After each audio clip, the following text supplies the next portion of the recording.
السلام عليكم ورحمة الله وبركاته. ازيكم عاملين ايه؟ يا رب تكونوا بخير. النهارده بأمر الله هعمل معاكم البسبوسة بطريقة ناجحة من أول مرة، يعني اللي هيجربها لأول مرة هي ناجحة بسم الله ما شاء الله. يلا بقى، لو أول مرة تشوفوا قناتي صلوا على النبي، اللهم صل وسلم وبارك على سيدنا محمد وعلى آله وصحبه وسلم تسليما كثيرا. وانزلوا بسرعة اشتركوا في القناة وفعلوا زر الجرس على الكل علشان يوصلكم كل جديد، ودوسوا لايك للفيديو. زي ما انتم شايفين البسبوسة معايا مرملة وشاربة الشربات وزي العسل بالشكل ده. شايفين بسم الله ما شاء الله، اللون من تحت زي اللون من فوق، يعني حاجه كده تحفه بصراحه. هنعرف كل اسرار البسبوسه مع بعض بامر الله، بس ركزوا معايا كده شويه. اول حاجه انا جبت كيلو دقيق سميد من عند العطار بدون اي اضافات، دقيق ساده يا جماعه. هبتدي اخد منه 4 كوبايات الا ربع من دقيق السميد. الصاج اللي معايا ده انا بياخد معايا 4 كوبايات الا ربع. وهقول لكم على مقدار الصينيه المقاس 30، يعني في اخر الفيديو بامر الله هقول لكم على مقدار الصينيه مقاس 30. هاخد 4 كوبايات الا ربع بمج الشاي العادي الموجود في كل بيت ده يا جماعه، الشكل ده. الصاج اللي عامله فيه ده مقاس 37 في 27. زي ما قلت لكم في اخر الفيديو بامر الله هقول لكم على مقاس الصينيه 30. هنا اخدت خلاص مقدار السميد اللي انا عايزاه 4 كوبايات الا ربع.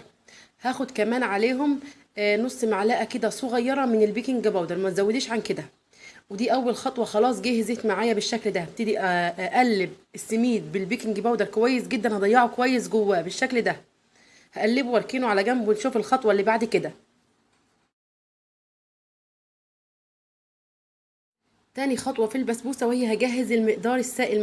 معايا كوبايه الا ربع من السكر، مش لازم يكون ناعم، سكر حبيبات عادي جدا. هنزل عليه بكوبايه الا ربع من السمنه بالشكل ده. يا ريت كمان لو سمنه بلدي، بس لو ما عندكيش سمنه بلدي اعملي بسمنه نبات، وهقول لك ازاي تخلي طعم البسبوسه يبقى سمنه بلدي بامر الله. تابعيني وان شاء الله تعرفي كل الاسرار في الفيديو. هنا بعد كده هنزل عليهم بكوبايه ونص من اللبن، كوبايه ونص من اللبن بالشكل ده.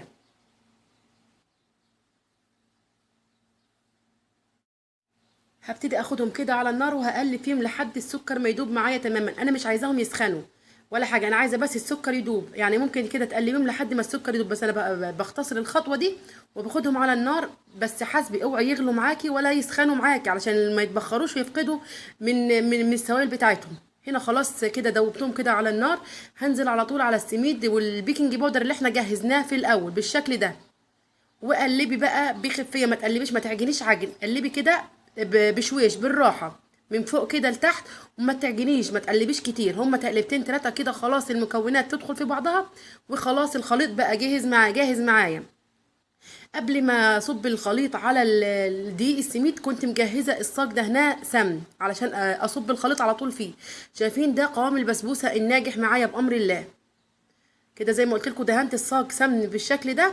وابتدي انزل بخليط البسبوسه واسويه كويس جدا في الصاج.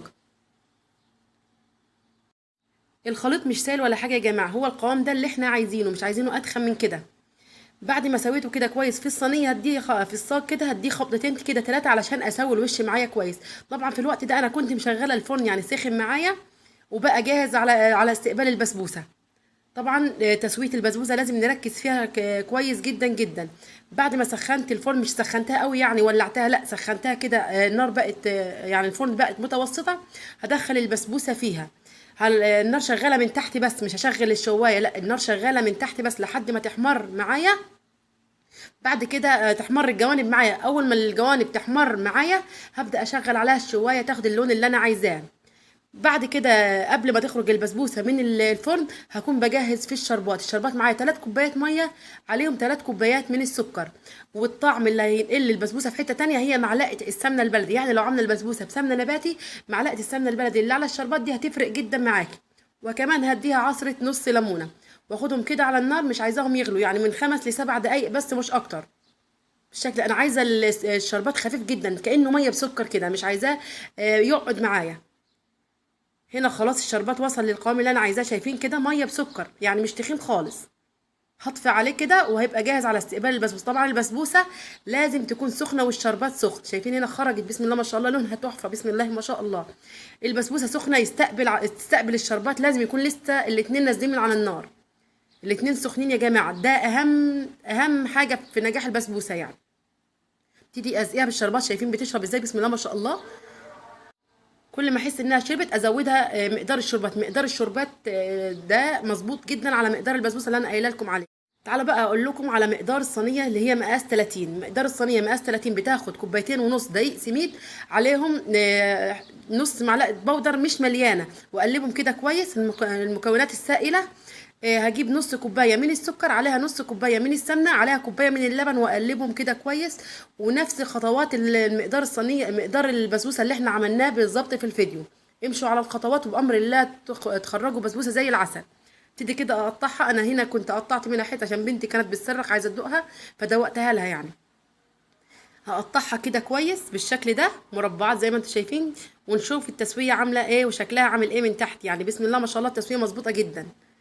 زي ما قلت لكم لازم البسبوسه تحمر الاول من تحت. تعرفيها ازاي احمرت؟ ان هي الجوانب هتلاقيها خلعت كده والجوانب احمرت، فهتطفي من تحت وتولعي الشوايه تاخد اللون اللي انت عايزاه من فوق، اللون المظبوط. شايفين قوامها جميل ولونها زي العسل بصراحه. ان شاء الله المره الجايه اعمل معاكم البسبوسه المتكرمله طعمها خرافه. وهنا اكون وصلت معاكم لنهايه الفيديو. لو عجبكم الفيديو ما تنسوش تشتركوا في القناه وتفعلوا زر الجرس على الكل علشان يوصلكم كل جديد، وتدوسوا لايك للفيديو. دمتم سالمين ودمتم بخير، والسلام عليكم ورحمه الله وبركاته.